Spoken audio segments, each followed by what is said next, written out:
Spørg Claus i bilen. Er han flink? Det håber jeg da. Ja. Ja, men det er han. Det er godt. Men du ved også, at jeg vil selv bestemme, hvad jeg svarer. Ja, selvfølgelig. Ja, det skal du også. Det skal du også. Samtidig så må det hele jo til som, jamen vi vil gerne have det til at sige sådan. Det skal være. Nej, ja. Ja, det er det.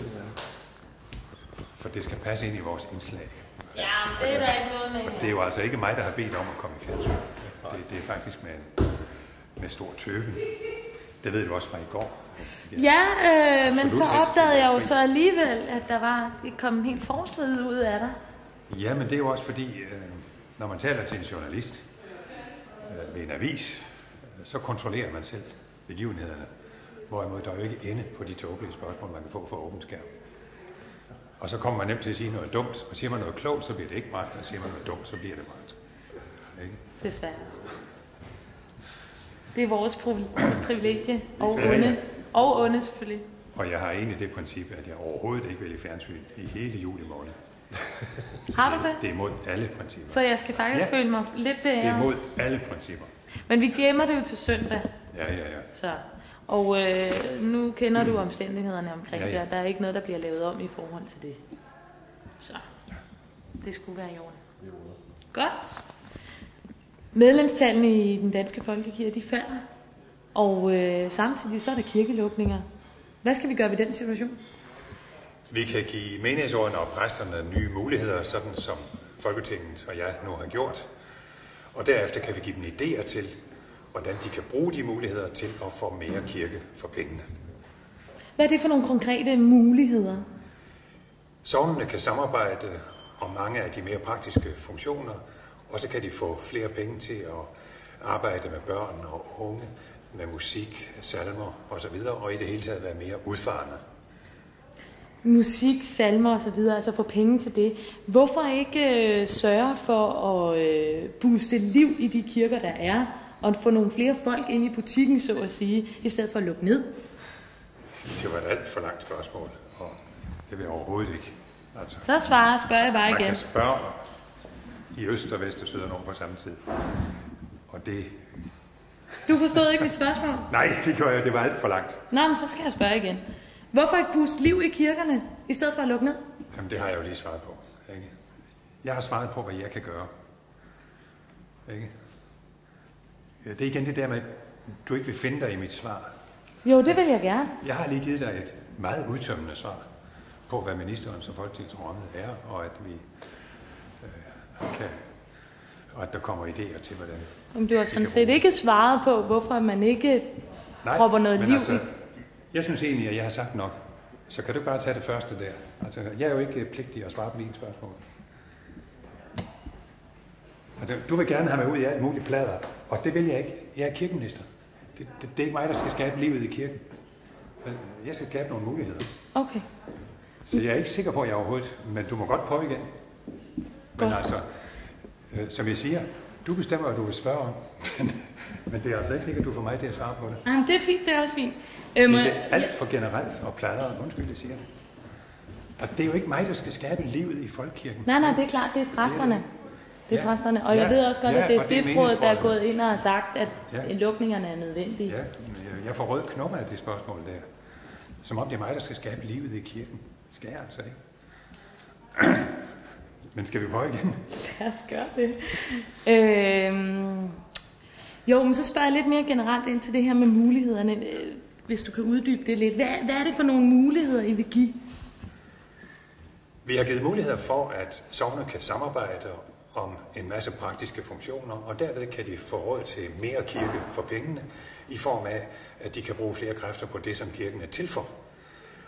Og på musik og samarbejde med skolen, Folkekirkens ungdomskor, salmesang osv.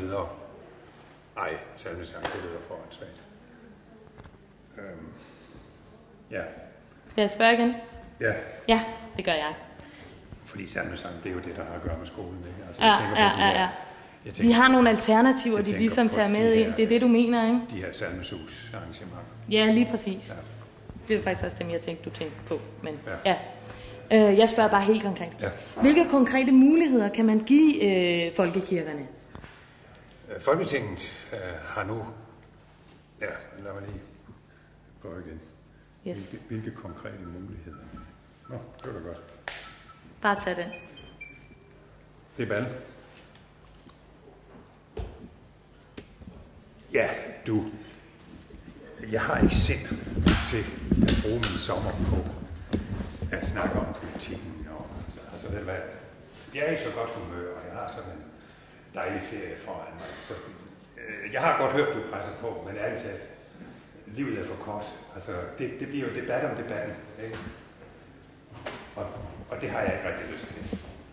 Og jeg har hverken brug for at komme i fjernsyn eller i politikken. Jeg vil så gerne holde fri. Og jeg bliver jo bare i dårlig humør af det, fordi så begynder jeg at opbremse alle de gange, jeg er blevet dårligt behandlet i politikken. Og hvorfor skal man bruge tid på det? Jeg vil hellere se fremad.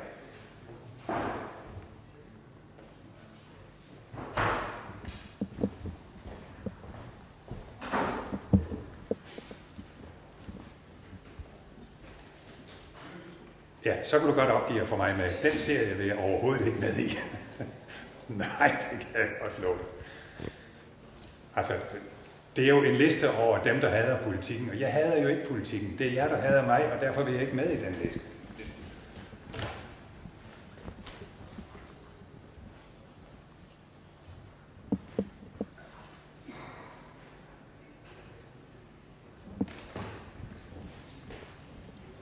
Ja, det synes jeg virkelig, I skulle. Jeg synes virkelig, I skulle se det af.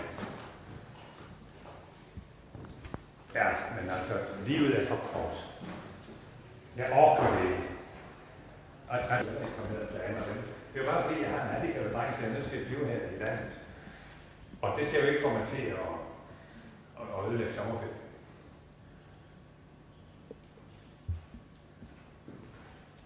Bed om det. Nej. Det er dig, der beder om det. Jeg har hele tiden bedt dig om at slippe for det. Det er rigtigt. Ikke? Men du er jo kirkeminister, og det er du ikke for ingenting. Og nu kan du høre, politikken vil lave et helsidesinterview i en lang sommerserie. Gud ved ej! Jeg skal ikke i avisen, jeg skal ikke i fjernsyn. Jeg vil skide på jeres agurkeproblemer. Jeres agurketidsproblemer, ikke? Det er jo det, I har agurketid, I kan ikke fylde det, og så skal vi andre her stå og stille op til ligegyldige ting. Åh, det er det nu ikke. Jo, det er. Der skal lidt... Indrøm det bare, du er i underholdningsbranchen, og jeg prøver bare at holde mig fri af underholdningsbranchen. Det, ikke? Ja, det og kan... I burde simpelthen skære TV-aviserne ned til en femtedel af tiden. Eller også altså lige tage det fra præcis BBC, den her historie er jo ikke uinteressant på nogen måde. Det betyder rigtig meget for mange danskere, hvad der sker med folkekirken. Kan jeg ikke slippe for at komme i fjernsyn? Jeg gider ikke komme i fjernsyn. Kan du ikke se det? Jeg hader den dag, jeg gider ikke komme i fjernsyn. Kan du ikke se det? Og du har for en sætning, kan du ikke bare bruge den? Jeg kan godt mærke på dig, du er lidt oprevet. Nej! Jeg er bare kan du se, altså skal jeg hele dagen gå og snakke med den ene gratisavis efter den anden, om ikke de kan lave et interview? Det gider jeg ikke. Prøv lige at forestille dig mig, at du var mig. Jeg prøver at rydde mit bord. Jeg prøver at være seriøs minister. Og så skal jeg i underholdningsbranchen. Hver time på dagen og blive ringet op af alle mulige. Ikke? Det må du bare forstå. Jeg har ikke bedt om at komme i det her. Og det er derfor, jeg er jo ikke forpligtet til, selvom du gerne vil have noget andet. Det er jeg jo ikke forpligtet til. Ja? Nej. Men du er kirkeminister. Jamen, det giver dig ingen forpligtelser til at stille op i sommerferien. Det gør det da ikke. Så... Og jeg skulle bare have fastholdt, altså, du ringede i går, og du ringede i dag, og nu har du fået noget, som jeg synes var udmærket, men vi kan godt prøve at tage det samme en gang til. Det kan vi godt. Men altså, alle mulige spørgsmål om, hvordan jeg så vil puste liv i kirken og så videre, det vil du godt op. Nej, det var heller ikke dig, der skulle puste liv i kirken. Jeg tror, du misforstod mit spørgsmål. Og det her, de næste 5 uger, der er det her det sidste interview, det vil jeg bare sige. Det lover jeg at sige inde på redaktionen. Jamen, du kan mærke, hvordan det ødelægger mit gode humør. Ja, det kan jeg virkelig. Og skulle stå og deltage i underholdningsbranchen. Jeg var i fint humør, da jeg kom. Ja, det kan jeg godt mærke. Og så på grund af de lange, plejrede spørgsmål. Undskyld, jeg siger det. Jeg synes faktisk, det var et meget relevant spørgsmål, men lad det nu ligge. Det lange? Ja, det synes jeg. Jamen, det var jo så mange ting på én gang, ikke? Det er jo et meget relevant spørgsmål at spørge, hvorfor der ikke bliver pustet liv i kirkerne, i stedet for at lukke det. Jeg vil godt selv. Jamen, det er jo lige præcis det spørgsmål, jeg ikke vil have. Ja, men hvorfor et eller andet sted? Ja, men jeg er ikke forpligtet til overhovedet at stille